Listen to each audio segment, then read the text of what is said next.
নমস্কার। আজকে আমরা শুনব শ্রী শ্রী সারদা মায়ের অমৃত কথা ভার সমর্পণ। লিখেছেন স্বামী গম্ভীরানন্দজি। দক্ষিণেশ্বরে শ্রী মায়ের আগমনের পর হইতে একটি বিষয় ক্রমেই স্ফুটতর হইয়া উঠিতেছিল। শিক্ষা, দীক্ষা, উদ্দীপনা ইত্যাদি অবলম্বনে ঠাকুর শ্রীরামকৃষ্ণদেব তাহাকে ক্রমেই স্বীয় ভাবধারার পরিপুষ্টর জন্য উপযুক্ত আধার করিয়া তুলিতেছিলেন। ষোড়শী পূজা উপলক্ষে আমরা দেবীর আবাহন হইতে দেখিয়াছি। শ্রীমা সেদিন আরাধিত ও স্বরূপ সম্বন্ধে সচেতন হইলেও আপনার শক্তিকে যুগোপযোগী সক্রিয় করিবার সংকল্প গ্রহণ করেন নাই। আর সে পূজা হইয়াছিল তো নিভৃতে নিশীতে।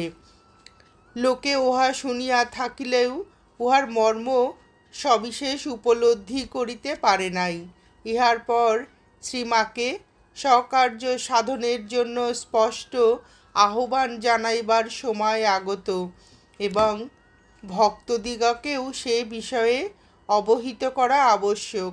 তাই ঠাকুর শ্রীরামকৃষ্ণদেবের লীলা অবসানের পূর্ববর্তী কয়েকটি বৎসর ধরিয়া তাহার এই বিষয়ক চেষ্টা একটি সুপরিকল্পিত ধারায় পরিচালিত হইতে দেখা যায়। মাতা ঠাকুরানীকে তিনি পুজো করিয়া, অন্যভাবে সম্মান দিয়া এবং নানা কথা প্রসঙ্গে তাহার দেবীত্বের উল্লেখ করিয়া তাহার অবচেতনাকে ওই বিষয়ে জাগরূক রাখিতেছিলেন। স্বীয় সাধনার দ্বারা উজ্জীবিত ও অনন্ত শক্তিপূর্ণ বহু মন্ত্র শ্রীমাকে শিখাইয়া এবং কিরূপ অধিকারীকে কি দৃশ্য মন্ত্র দিতে হইবে ইত্যাদি বলিয়া দিয়া মায়ের গুরু শক্তিকে কার্যমুখী করিতেছিলেন। অধিকন্তু বালক ও মহিলা ভক্তদিগকে শ্রী মায়ের নিকট পাঠাইয়া দিয়া এবং ওই সঙ্গে নানা উপদেশ দিয়া তাহার মাতৃভাব প্রসারের ক্ষেত্রেও রচনা করিতেছিলেন ঠাকুর। ইহারই সঙ্গে তিনি আবার তাহাকে স্পষ্টই ভার গ্রহণে আহ্বান করিতেন এবং ওই ভক্তগণকেও ওই ভাবী পরিণতির জন্য প্রস্তুত করিতে থাকিতেন। আমরা অতঃপর এই সকল নানা ঘটনার কথাই শুনব। এই আলোচনার পূর্বে একটি বিষয়ে আমাদিগকে বিশেষ সাবধান হইতে হইবে। আমরা যেন এই মহাভ্রমে পতিত না হই যে শুধু শ্রীরামকৃষ্ণের শিক্ষাগুণেই শ্রীমা আজ জগৎবরেণ্য হইয়াছেন। অধ্যাপনা শাস্ত্রের ইহা এক মৌলিক কথা যে শিষ্যের শুভ সংস্কার না থাকিলে গুরু শত চেষ্টা সত্ত্বেও তাহার অন্তর্নিহিত শক্তি জাগরিত ও কার্যক্ষম হয় না। আবার সেই শুভ সংস্কারের সহিত প্রয়োজন হয় শিষ্যের শতপ্রবৃত্ত সহযোগিতা। আমরা ক্রমে দেখিতে পাইব যে ঠাকুরের যুগধর্ম প্রবর্তন চেষ্টাকে ফলবতী করবার জন্য শ্রী শ্রী মাতা ঠাকুরানী সেই দক্ষিণেশ্বরের জীবনকালেই আগ্রহান্বিত ছিলেন এবং ঠাকুর শ্রীরামকৃষ্ণদেবও তাহার বিকাশোন্মুখ অসীম শক্তির সহিত পরিচিত থাকায় নিজ কার্যভার এই শক্তি রূপিণীর হস্তে তুলিয়া দিতে অতীব ব্যস্ত হইয়াছিলেন।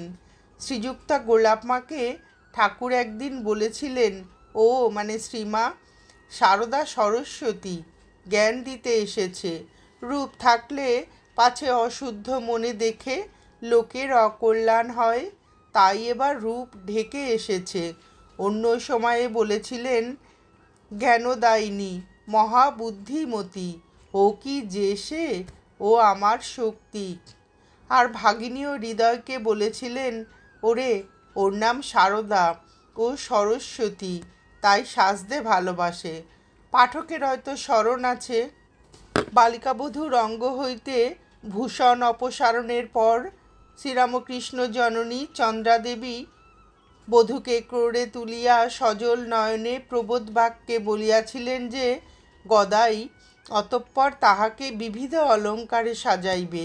জননী সেই প্রতিশ্রুতি স্মরণ এবং দেবীর স্বরূপ হিসাবে হৃদয়ে ধারণ করিয়া শ্রীরামকৃষ্ণদেব ওই সময় হৃদয়কে বলিয়াছিলেন, দেখ তো তোর সিন্ধুকে কত টাকা আছে, ওকে ভালো করে দুছড়া তাবিজ গড়িয়ে দে। ঠাকুর তখন নিজে অসুস্থ, তবু হৃদয়কে 300 টাকা ব্যয়ে তাবিজ গড়াইয়া দিতে বলিলেন। কিন্তু কার্যত ওই জন্য 200 টাকা মাত্র খরচ হওয়ায় বাকি 100 টাকা শ্রীমাকে নগদ দেওয়া হইয়াছিল। পঞ্চবটিতে সাধনকালে ঠাকুর যখন সীতার দর্শন পান, তখন লক্ষ্য করিয়াছিলেন যে তাহার হাতে ডায়মন্ড কাটা বালা আছে। তাই ঠাকুর শ্রীমাকে ওইরূপ বালাও দিয়েছিলেন। গহনা দিয়া সকৌতুকে বলিয়াছিলেন, ওরে আমার সঙ্গে ওর এই সম্বন্ধ। সরলা, আধুনিক শিক্ষাবিহীনা ও আভিজাত্যদি শূন্যা শ্রীমাকে চিনিতে পারা সহজ নহে। তাই শ্রীরামকৃষ্ণ স্বয়ং তার স্বরূপ প্রকটিত করতে অগ্রসর হইয়াছিলেন। তিনি জানিতেন যে ভোগ ঐশ্বর্যপূর্ণ বর্তমান যুগে শুদ্ধ শর্ত পবিত্রতায় পরিপূর্ণ এই চরিত্রখানি সম্যক উপলব্ধি করা আমাদের শক্তির বাহিরে। তাই তিনি শ্রীমা সম্বন্ধে রহস্য ছলে বলিতেন, ছাইচাপা বেড়াল, ভস্মাবৃত মার্জারের বর্ণ যেমন লোকচক্ষুর অন্তরালে থাকিয়া যায়, শ্রী মায়ের অন্তরের সৌন্দর্যও তেমনি সাধারণের অজ্ঞাত। পূজ্যপাদ শ্রীমৎ স্বামী প্রেমানন্দজি এক পত্রে লিখিয়াছিলেন, শ্রী মাকে কে বুঝেছে, ঐশ্বর্যের লেশ নাই। ঠাকুরের বরং বিদ্যার ঐশ্বর্য ছিল, কিন্তু মার তার ঐশ্বর্য পর্যন্ত লুপ্ত। এ কি মহাশক্তি! জয় মা, জয় মা, জয় শক্তিময়ী মা। যে বিষ আমরা নিজেরা হজম করতে পারছি নে, সব মার নিকট চালান দিচ্ছি। মা সব কোলে তুলে নিচ্ছেন। অনন্ত শক্তি, অপার করুণা। জয় মা। আমাদের কথা কি বলছিস? স্বয়ং ঠাকুরকেও এটি করতে দেখিনি। তিনি কত বাজিয়ে বাছাই করে লোক নিতেন। আর এখানে মায়ের এখানে কি দেখছিস? অদ্ভুত, অদ্ভুত। সকলকে আশ্রয় দিচ্ছেন, সকলে দ্রব্য খাচ্ছেন, আর সব হজম হয়ে যাচ্ছে। মা, মা, জয় মা। আর বিশ্ববিজয়ী আচার্য স্বামী বিবেকানন্দ লিখিয়াছিলেন, দাদা জ্যান্ত দুর্গা পুজো দেখাবো, তবে আমার নাম। মায়ের কথা মনে পড়লে সময় সময় বলি, কো রাম ও দাদা, ওই যে বলছি ওইখানেই আমার গোড়ামি। রামকৃষ্ণ পরমহংস ঈশ্বর ছিলেন কি মানুষ ছিলেন, যা হয় বলো দাদা, কিন্তু যার মায়ের ওপর ভক্তি নেই তাকে ধিক্কার দিও। এই সকল অমূল্য কথা পড়িতে পড়িতে চকিতে লেখনী রুদ্ধ হইয়া যায়, মনে ভয় আসে। এ কি অসাধ্য সাধনে অগ্রসর করিলে মা? মায়ের চরিত্রাঙ্কন কি আমাদের মতো অকৃতি ভক্তের সাধ্যায়ত্ত? তথাপি তাহারই শ্রী পাদপদ্ম স্মরণ করিয়া আরাধ্য কার্য সমাপ্ত করা ভিন্ন গত্যন্তর নাই। ঠাকুর শ্রীরামকৃষ্ণদেব দক্ষিণেশ্বরে স্পষ্টত শ্রী মায়ের দেবীত্ব ঘোষণা করার পূর্বে কামারপুকুরেও ইহার ইঙ্গিত দিয়াছিলেন, কিন্তু অশিক্ষিত এবং অমার্জিত বুদ্ধি গ্রামবাসিনীরা নিশ্চয়ই তাহা ধারণা করিতে পারেন নাই। শ্রীমা তখন 14 বৎসর বয়স্কা কিশোরী। ঠাকুর যখন পল্লী রমণীদিগকে উপদেশ দিতেন, শ্রীমা সেসব শুনিতে শুনিতে মাঝে মাঝে ঘুমাইয়া পড়িতেন। অন্য মেয়েরা অমনি তাকে ঠেলিয়া তুলিতে চেষ্টা করিত এবং বলিত, এমন কথাগুলি শুনলে না, ঘুমিয়ে পড়লে। ঠাকুর বলিতেন, না গো না, ওকে তুলো না, ও কি সাধে ঘুমোচ্ছে, এসব কথা শুনলে ও এখানে থাকবে না, চা দৌড় মারবে। মেয়েরা পরে শ্রীমাকে ইহা বলিয়াছিল। ঠাকুর এই কথাগুলি কি অর্থে বলিয়াছিলেন তিনিই জানেন। হয়তো তিনি এইরূপ আভাস দিয়েছিলেন যে শ্রী মায়ের মন স্বভাবতই এরূপ ঊর্ধ্বগামী যে নরলীলার উপযোগী পরিবেশ রচনার পূর্বে এই দৃশ্য উচ্চতর্ত কর্ণগোচর হইলে মায়া অবলম্বনে স্বকার্য সাধনের পূর্বেই তিনি এমন গভীর সমাধি নিমগ্ন হইয়া পড়িতে পারেন যে লীলা বিগ্রহ ধারণই ব্যর্থ হইয়া যাইবে। তিনি দেবী হইলেও তাহার লীলার এই অংশে জগৎবাসী তাহাকে পাইয়াছিল জননী রূপে। ভারতের অধ্যাত্ম ইতিহাসে ইহা এক গুরুত্বপূর্ণ ব্যাপার।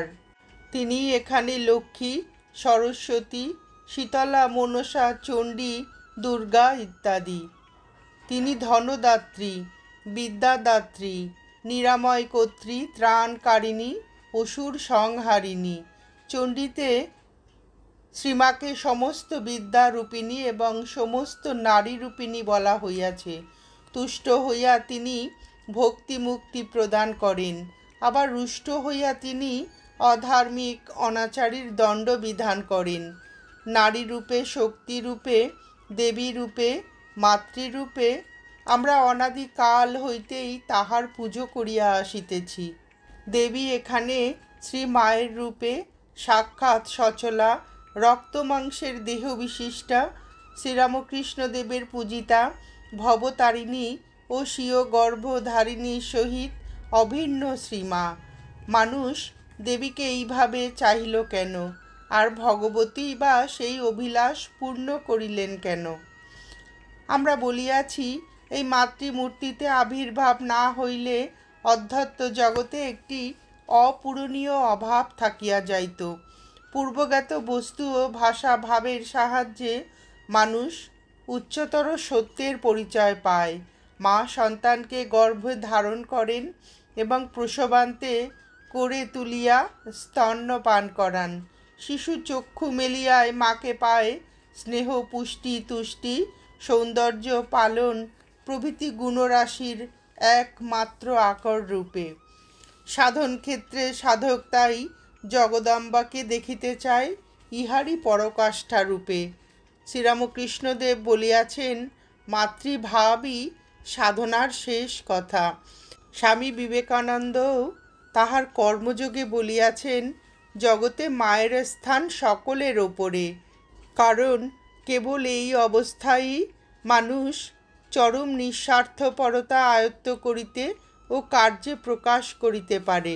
শ্রী মায়ের দেবীত্ব ও মাতৃত্ব সম্পর্কে শ্রী শ্রী ঠাকুর অবগত ছিলেন এবং শ্রী মাকেও তিনি উহা বলিয়া গিয়াছিলেন। পরে জনৈক উৎসুক ভক্ত একদিন শ্রীমাকে জিজ্ঞাসা করিলেন, মা, অন্যান্য অবতারগণ নিজ নিজ শক্তির পরে দেহ রক্ষা করেছেন, কিন্তু এবার আপনাকে রেখে ঠাকুর পূর্বে চলে গেলেন কেন? তদুত্তরে শ্রীমা বলিলেন, বাবা, জানো তো, ঠাকুরের জগতের প্রত্যেকের ওপর এবার মাতৃভাব ছিল। সেই মাতৃভাব জগতে বিকাশের জন্য আমাকে এবার রেখে গেছেন। অন্য এক সময় শ্রীমা বলিয়াছিলেন, ঠাকুর যখন চলে গেলেন আমারও ইচ্ছা হলো আমিও যাই। তিনি দেখা দিয়ে বললেন, না, তুমি থাকো, অনেক কাজ বাকি আছে। শেষে দেখলুম তাই তো, অনেক কাজ বাকি আছে। কাশীপুরে একদিন ঠাকুর মায়ের দিকে তাকাইয়া আছেন দেখিয়া তিনি বলিলেন, কি বলবে বলোই না। অনুযোগের সুরে ঠাকুর বলিলেন, হ্যাঁ গা, তুমি কি কিছু করবে না? নিজেকে দেখাইয়া বলিলেন, এই কি সব করবে? শ্রীমা নিজের অসহায় অবস্থার কথা ভাবিয়া বলিলেন, আমি মেয়ে মানুষ, আমি কি করতে পারি? ঠাকুর তখনই উত্তর দিলেন, না না, তোমাকে অনেক কিছু করতে হবে। সিঁড়ি হইতে পড়িয়া গিয়া পায়ে ব্যথা হইবার পরে শ্রীমা সেবার ঐকান্তিক আগ্রহে 3 দিন বিশ্রাম লইয়াই ঠাকুরের জন্য খাবার লইয়া উপরে আসিয়া দেখেন ঠাকুর চোখ বুজিয়া শুইয়া আছেন। মা ডাকিলেন, এখন খাবে যে, ওঠো। ঠাকুর যেন কোন দূরদেশ হইতে আসিয়া ভাবের ঘোরে মায়ের দিকে তাকাইয়া বলিলেন, দেখো, কলকাতার লোকগুলো যেন অন্ধকারে পোকার মতো কিলবিল করছে, তুমি তাদের দেখো। মা অনুযোগের স্বরে বলিলেন, আমি মেয়ে মানুষ, তা কি করে হবে? ঠাকুর নিজ অঙ্গ দেখাইয়া আপন ভাবেই বলিয়া যাইতে লাগিলেন, এ আর কি করেছে, তোমাকে এর থেকে অনেক বেশি করতে হবে। মা সেই প্রসঙ্গ বন্ধ করিবার জন্য কথায় একটু জোর দিয়াই বলিলেন, সে যখন হবে তখন হবে, তুমি এখন খাও তো। ঠাকুর সীমাকে সজাগ করিয়া দিতেন, শুধু কি আমারই দায়, তোমারও দায়। ঠাকুর শুধুমাত্র শ্রী মায়ের স্বরূপ স্মরণ করাইয়া বা বাক্য দ্বারা ভার অর্পণ করিয়াই নিরস্ত হইতেন না, তিনি ভক্তদিগকে মায়ের চরণে উপনীত করিয়া তাহার শক্তি বিকাশের ভূমি রচনা করিতেন।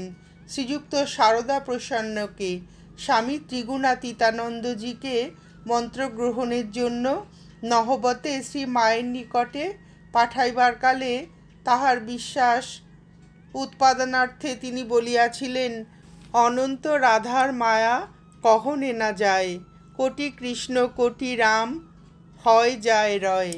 শ্রী শ্রী মাতা ঠাকুরানী নিশ্চয়ই সেদিন সমীপাগত সারদাকে দীক্ষা দেন নাই, কারণ তিনি সম্মুখে বলিয়াছিলেন যে স্বামী যোগানন্দই তাহার প্রথম মন্ত্র শিষ্য।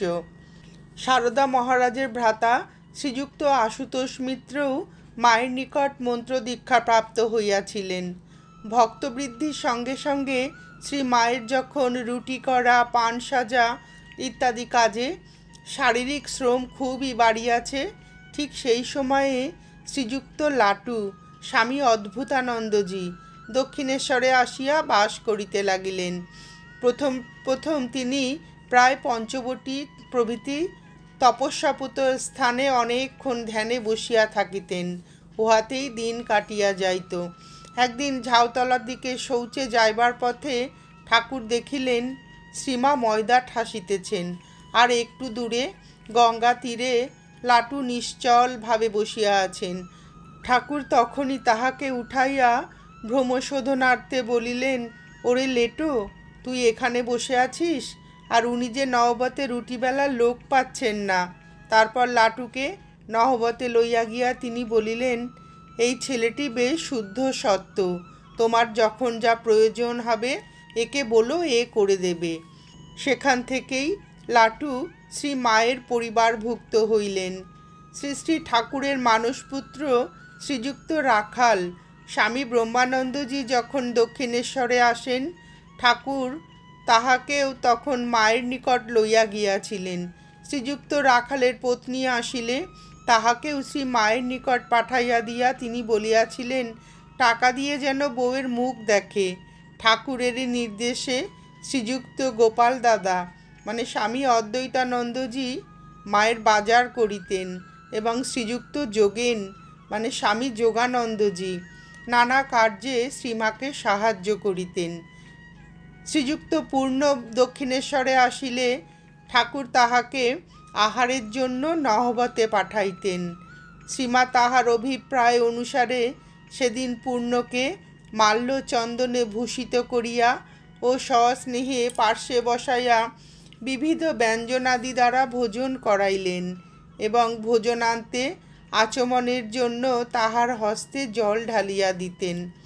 ঠাকুর মধ্যে মধ্যে নহবতের পার্শ্বে আসিয়া কিভাবে কি করিতে হইবে বলিয়া দিতেছিলেন, এবং তাহাতেও তৃপ্ত না হইয়া স্বকক্ষে যাইতে যাইতে পুনঃ ফিরিয়া আসিয়া নতুন নতুন নির্দেশ দিতেছিলেন।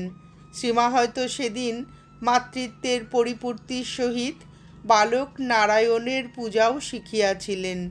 ভক্তদের প্রতি শ্রী মায়ের আত্মীয়তাবোধ জাগানোর জন্য ঠাকুর বহুভাবে সচেষ্ট ছিলেন।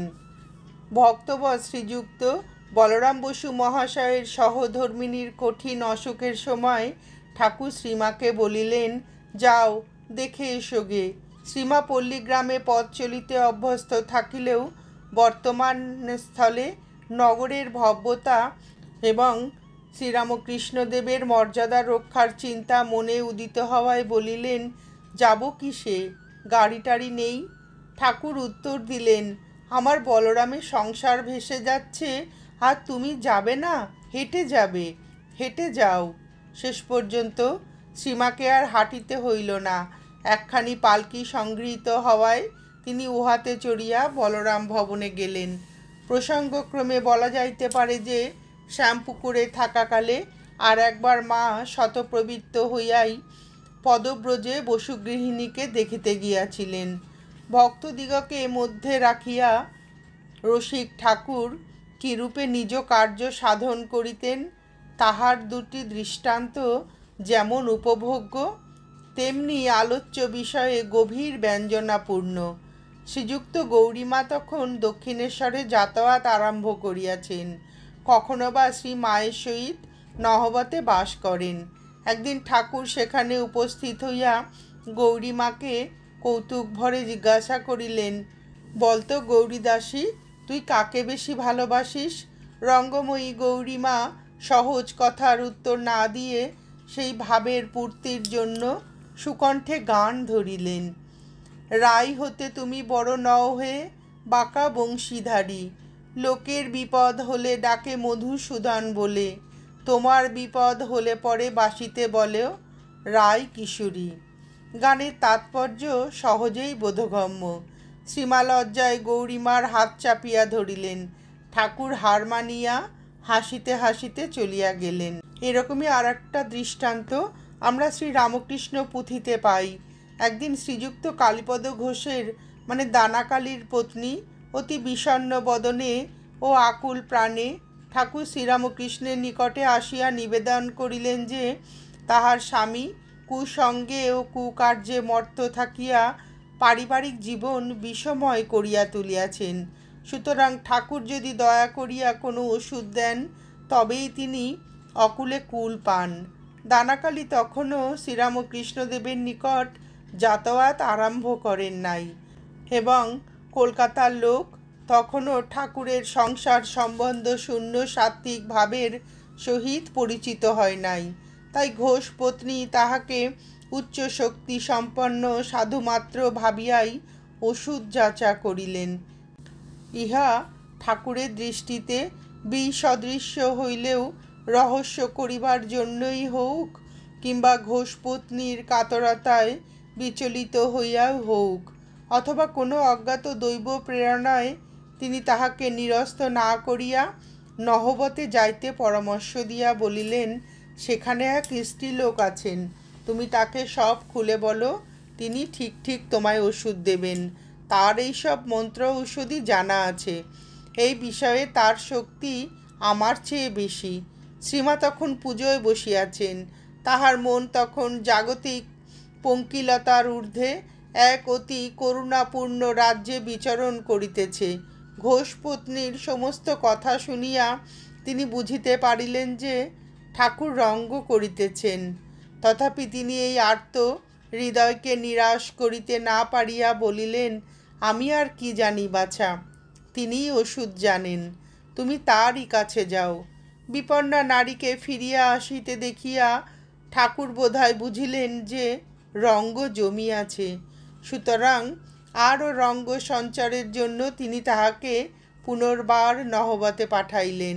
এইরূপে ঘোষ যাহাকে বারত্রয় যাতায়াত করিতে দেখিয়া করুণাময়ী মায়ের হৃদয় বিগলিত হইল।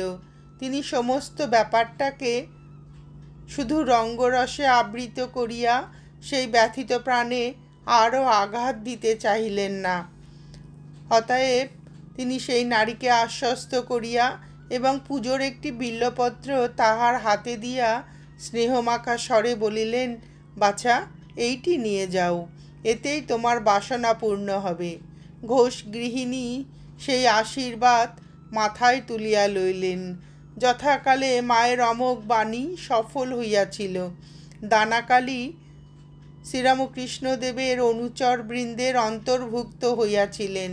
কিন্তু ইহা অপেক্ষাও লক্ষ্য করিবার বিষয় যে এই ঘটনা অবলম্বনে ঠাকুর শ্রী মায়ের কৃপাহস্ত উন্মোচিত করাইলেন।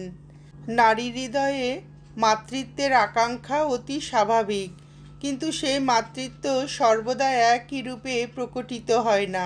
স্থল বিশেষে উহা শুধু স্বীয় সন্তানে আবদ্ধ থাকিয়া স্বার্থপরতারই রূপান্তর হইয়া দাঁড়ায়। অন্য ক্ষেত্রে উহা স্বীয় সন্তানের সহিত অপর অনেককেও টানিয়া লইয়া জনহিতরূপে আত্মপ্রকাশ করে। সহানুভূতি সম্পন্না প্রতিবেশিনীদিগকে তিনি দুঃখ করিতে শুনিতেন যে বিবাহিত জীবনে সন্তানহীন থাকা এক অতি দুর্ভাগ্য ও অলক্ষণের কথা। এমনকি শ্রীমায়ের গর্ভধারিণীও প্রায় অনুশোচনা করিতেন, এমন পাগল জামাইয়ের সঙ্গে আমার সারদার বিয়ে দিলুম, আহা, ঘর সংসারও করলে না, ছেলে পিলেও হলো না, মা বলাও শুনল না। ঠাকুর একদিন ইহা শুনিয়া বলিলেন, শাশুড়ি ঠাকরুন, সেজন্য আপনি দুঃখ করবেন না। আপনার মেয়ের এত ছেলে মেয়ে হবে, শেষে দেখবেন মা ডাকের জ্বালায় আবার অস্থির হয়ে উঠবে। লোকের কথা শুনিতে শুনিতে মায়ের মনে কিভাবে সন্তান লাভের স্পৃহা জাগরিত হইল তাহা তিনি স্বয়ং বলিয়াছেন। মেয়েদের কাছে কামার পুকুরে আর এখানেও খালি শুনতুম, ছেলের মা না হলে কোনো কাজই সেই মেয়ে মানুষ করতে পারে না, বাজা কোনো শুভ কাজে এও হতে পারে না। আমি তখন ছেলে মানুষ ছিলুম। ওই সব কথা শুনতে শুনতে আমার মনে দুঃখ হতো। তাই তো আমার কি একটাও ছেলে হবে না? দক্ষিণেশ্বরে গিয়ে ওই কথাটা একবার মনে পড়ে, যেদিন মনে হওয়া কাউকে কিছু বলিনি। ঠাকুর আপনা হতেই বললেন, তোমার ভাবনা কিসের? তোমায় এমন সব রত্ন ছেলে দিয়ে যাব, মাথা কেটে তপস্বী করেও মানুষ পায় না। পরে দেখবে এত ছেলে তোমায় মা বলে ডাকবে, তোমার সামলানো ভার হয়ে উঠবে। অনাদিকাল হইতে মানুষের সন্তান লাভের জন্য এই আকাঙ্ক্ষা চলিয়া আসিতেছে। ঠাকুরের দেহত্যাগের পূর্বেই শ্রীমা মা ডাকের আস্বাদ কিছু কিছু পাইয়াছিলেন সত্য, কিন্তু তাহার সন্তান কামনা তাহাতেও তৃপ্ত হয় নাই। মায়ের শ্রীমুখেই আমরা সেই অতৃপ্তির পরিচয় পাই। ঠাকুর যখন চলে গেলেন, একা একা বসে ভাবতুম, তখন কামার পুকুরে রয়েছি, ছেলে নেই, কিছু নেই, কি হবে? একদিন ঠাকুর দেখা দিয়ে বললেন, ভাবছ কেন? তুমি একটা ছেলে চাচ্ছ, আমি তোমাকে এইসব রত্ন ছেলে দিয়ে গেলুম। কালে কালে কত লোকে তোমাকে মা মা বলে ডাকবে। মায়ের এই অভিলাষ এবং ঠাকুরের এই আশ্বাস ঠাকুরের প্রকট লীলাকালে কি পরিমাণ সাফল্য লাভ করিয়াছিল, আমরা আপাতত সেই কথাই এখানে আলোচনা করব।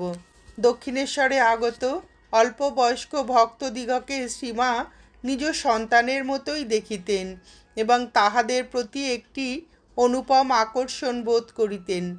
প্রয়োজনস্থলে জননী অপেক্ষাও সযত্নে ও আপনার জ্ঞানে তাহাদের রক্ষণাবেক্ষণ করিতেন। দক্ষিণেশ্বরে একটি পাগলি ঠাকুরের নিকট যাতায়াত করিত। প্রথমে সকলে তাহাকে শুধু অপ্রকৃতস্থ বলিয়া জানিতেন এবং শ্রীরামকৃষ্ণদেব প্রভৃতি সকলেই অতি সহানুভূতির সহিত তার সঙ্গে আলাপাদি করিতেন। পরে প্রকাশ পাইল যে সে মধুর ভাবের সাধিকা। এদিকে ঠাকুর শ্রীরামকৃষ্ণদেব স্বভাবতই শ্রী জগদম্বার প্রতি মাতৃভাবাপন্ন। পাগলি অতশত না ভাবিয়া যেদিন তাহার অন্তরের কথা ঠাকুরকে খুলিয়া বলিল, সেই দিনই এই বিজাতীয় ভাবের আঘাতে ঠাকুর শ্রীরামকৃষ্ণদেবের শিশু মন বিদ্রোহী হইয়া উঠিল। তিনি তৎক্ষণাৎ আসন ত্যাগ করিয়া ক্ষিপ্তপ্রায় কক্ষ মধ্যে ঘুরিয়া বেড়াইতে লাগিলেন। গ্রাম্য ভাষায় এই বিপরীত সম্বন্ধের নিন্দা করিতে থাকিলেন এবং তাহার পরিধেয় বস্ত্র খসিয়া পড়িল। শ্রীমা নহবত হইতে সবই শুনিতেছিলেন। কন্যার অপমানে লজ্জায় মরিয়া গিয়া তিনি গোলাপ মাকে বলিলেন, দেখো দেখি, সে যদি অবিবেচনার কথা বলেই থাকে তো আমার কাছে পাঠিয়ে দিলেই তো হয়, এভাবে গালাগালি করা কেন? পাগলিকে ডাকিয়া আনিবার জন্য তিনি গোলাপ মাকে অবিলম্বে পাঠাইলেন এবং সে নিকটে আসিলে স্নেহভরে বলিলেন, বাছা, উনি তোমায় দেখে যখন বিরক্ত হন তখন নাই বা গেলে সেখানে, আমার কাছে এলেই তো পারো। সেই সময় বালক ভক্তদের অনেকেই দক্ষিণেশ্বরে রাত্রি যাপন করিতেন এবং ঠাকুরের নির্দেশে সাধনাদিতে রত থাকিতেন। ভুরি ভোজনে ধ্যানের ব্যাঘাত হইবে জানিয়া ঠাকুর তাহাদের আহারাদির প্রতি তীক্ষ্ণ দৃষ্টি রাখিতেন। সীমাকে বলিয়া দিয়াছিলেন রাখালকে 6খানা, লাটুকে 5খানা আর বুড়ো গোপাল ও বাবুরামকে 4খানা করিয়া রুটি দিতে। মাতৃত্বের ওপর এইরূপ কড়া শাসন কিন্তু শ্রীমায়ের সহ্য হইত না। অতএব তিনি বালক ভক্তদিগকে তাহাদের ক্ষুধার অনুপাতে ঠাকুরের নির্ধারিত পরিমাণ অপেক্ষা অধিক খাইতে দিতেন। শ্রীরামকৃষ্ণদেব একদিন শ্রীযুক্ত বাবুরামকে জিজ্ঞাসা করিয়া জানিলেন যে তিনি রাত্রে 5-6খানি রুটি খাইয়া থাকেন, আর এই অধিক খাওয়ানোর জন্য শ্রীমায় দায়ী। সুতরাং তিনি শ্রীমায়ের নিকট যাইয়া অনুযোগ করিলেন যে তিনি এইরূপ বিবেচনাহীন স্নেহের দ্বারা বালকদের ভবিষ্যৎ নষ্ট করিতেছেন। ইহার প্রতিবাদে শ্রীমা বলিলেন, ও 2খানি রুটি বেশি খেয়েছ বলে তুমি অত ভাবছ কেন? তাদের ভবিষ্যৎ আমি দেখব, তুমি ওদের খাওয়া নিয়ে কোনো গালাগালি করো না। শ্রীরামকৃষ্ণদেব আর দ্বিরুক্তি না করিয়া মনে মনে সর্ববিজয়িনী মাতৃত্ব শক্তিকে সম্মান প্রদর্শনপূর্বক তখনই স্মিত বদনে সেই স্থান হইতে বিদায় লইলেন। শ্রীমা স্বেচ্ছায় স্বীয় ভাবী কর্মক্ষেত্রে প্রবেশ করিতেছেন দেখিয়া ঠাকুর নিশ্চয়ই সেদিন আনন্দিত হইয়াছিলেন। পূজনীয় যোগেনমার প্রদত্ত বিবরণ হইতে জানা যায় যে শ্রীমা আপনা হইতেই স্ত্রী ভক্তদিগকে আত্মীয়বোধে গ্রহণ করিতেন এবং তদ্দর্শনে ঠাকুর বিশেষ প্রীত হইতেন। ভক্তিমতী যোগেনমা যেদিন প্রথম দক্ষিণেশ্বরে যান সেদিন আহার হয় নাই শুনিয়া ঠাকুর তাহাকে নহবতে পাঠাইয়া বলিলেন, সেখানে ভাত তরকারি আছে, খাওগে। শ্রীমা অমনি ভাত, লুচি, তরকারি প্রভৃতি যাহা কিছু ছিল তাহা ক্ষিপ্র হস্তে ও সযত্নে তাহাকে খাওয়াইলেন। সেই প্রথম দর্শনেই শ্রীমায়ের সঙ্গে তাহার খুব ঘনিষ্ঠতা হইয়া গেল। উহা এতই গভীর ছিল যে কিছুদিন পরে শ্রীমা যখন রামলাল দাদার বিবাহ উপলক্ষে দেশে যাইবার জন্য নৌকায় উঠিলেন, তখন যোগিনমা যতক্ষণ নৌকা দেখা যায় ততক্ষণ সেই দিকে চাহিয়া রইলেন। নৌকা অদৃশ্য হয়ে গেলে কাঁদিয়া ভাসাইতে লাগিলেন।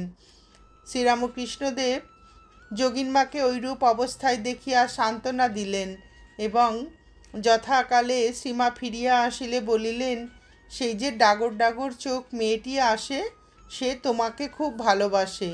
তুমি যাবার দিন সে নহবতে বসে খুব কেঁদেছিল। মা বলিলেন, হ্যাঁ, তার নাম যোগেন।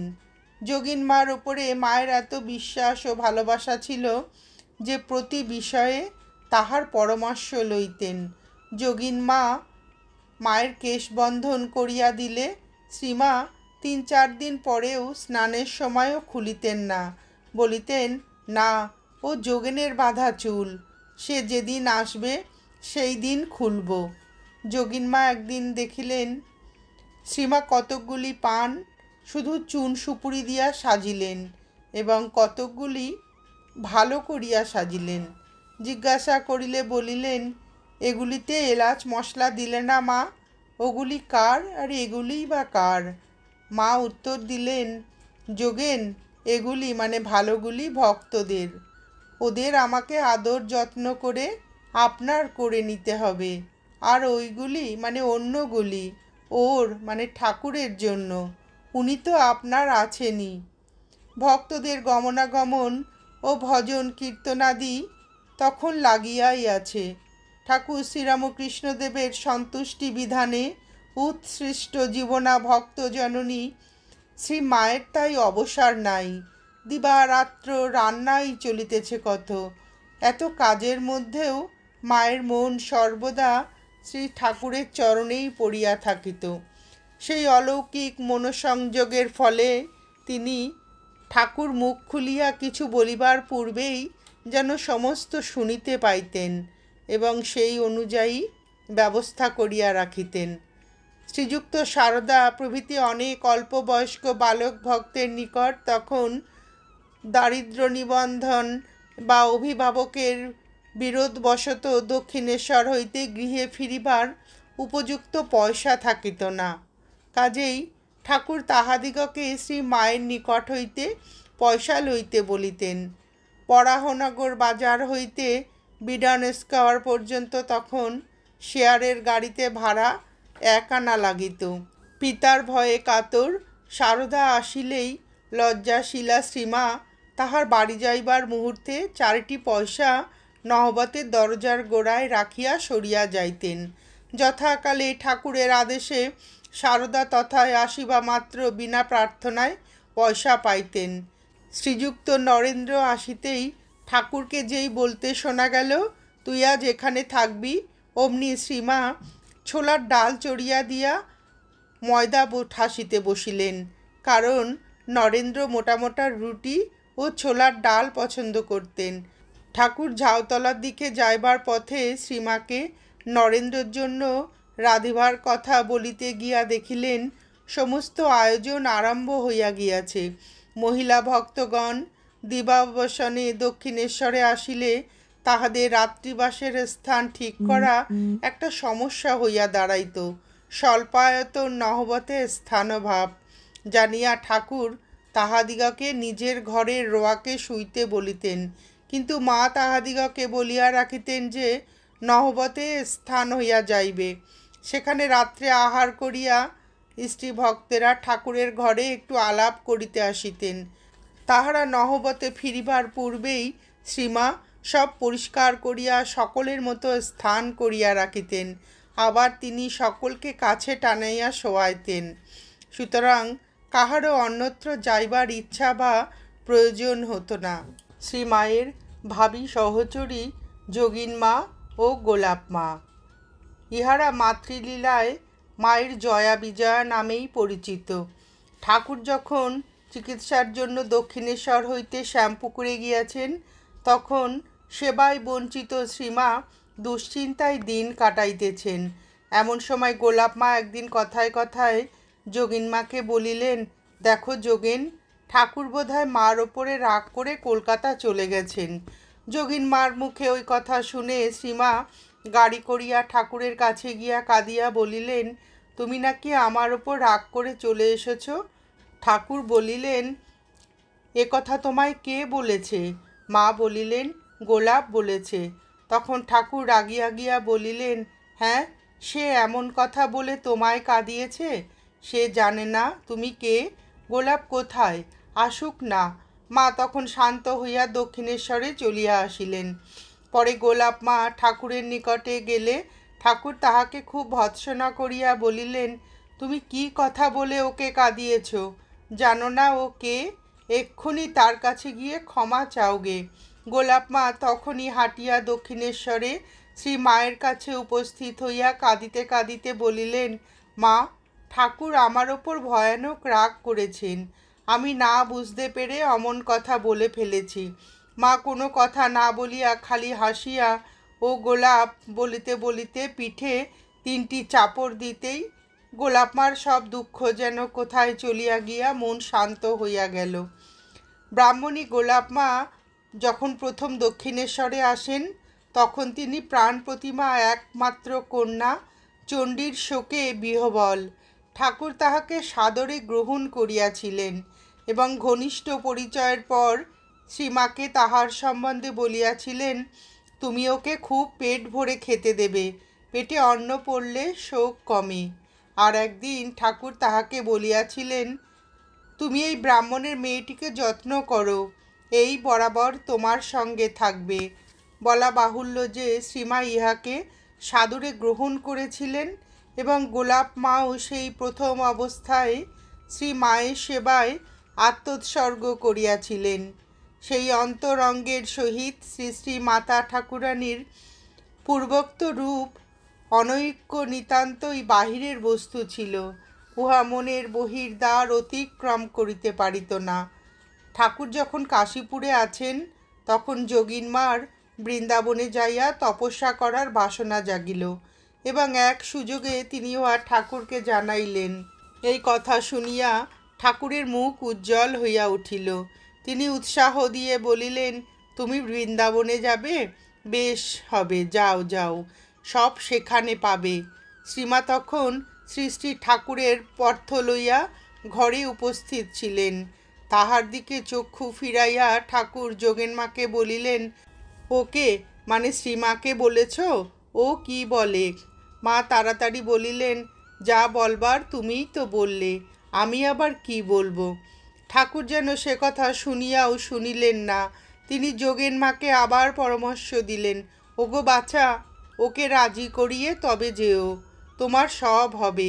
মা সেদিকে কান না দিয়া উচ্ছিষ্ট বাটি লইয়া নিচে যাইবার জন্য উঠিলেন। যোগিনমাও তাহার অনুসরণ করিলেন। সেদিন আর কোনো কথা হইল না। পরদিন সকালে যোগিনমা বৃন্দাবন যাত্রার পূর্বে কাশীপুরে বিদায় লইতে আসিলেন। ঠাকুরকে প্রণাম করিয়া তিনি শ্রীমাকেও প্রণাম করিতে গেলেন। তখন শ্রীমা তাহার মাথায় করজপ করিয়া দিলেন। ইহার 2 দিন পরেই যোগিনমা বৃন্দাবনে গেলেন এবং সেখানে যমুনা তীরে বলরাম বাবুদের প্রতিষ্ঠিত দেবালয় কালাবাবুর কুঞ্জে আশ্রয় লইলেন। নমস্কার, আজ এ পর্যন্তই।